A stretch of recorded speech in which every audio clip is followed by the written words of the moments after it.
এই থলা বজাৰৰ পৰা 1 কেজি গাহৰি মাংস আনিলোঁ, লগতে ৰঙালাও এফালে আনিছোঁ, লগতে ৰঙালাও লগত গাহৰি মাংস হ'ব।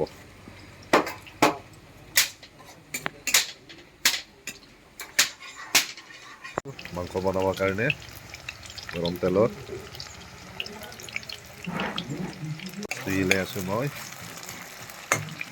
মাংস দিলোঁ কেৰাহীত,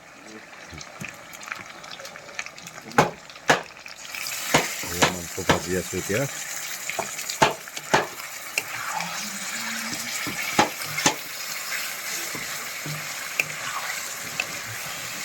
মাংসটো পূৰা ড্ৰাই ফ্ৰাই কৰি লৈছোঁ, আগতে পূৰা ফ্ৰাই কৰি লৈছোঁ মাংস।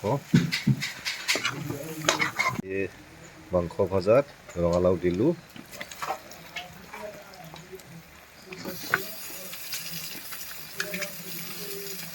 এতিয়া মই গাহৰি মাংস আৰু ৰঙালাও দি ভাজিটো লাৰি আছোঁ। মাংসত পানী দিলোঁ,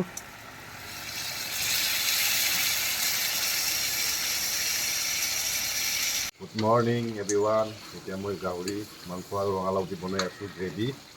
এই হৈছে, আজি কিন্তু মজা লাগিব দেই খাই, গাহৰি আৰু ৰঙালাও পূৰা গ্ৰেভি বনাই আছোঁ।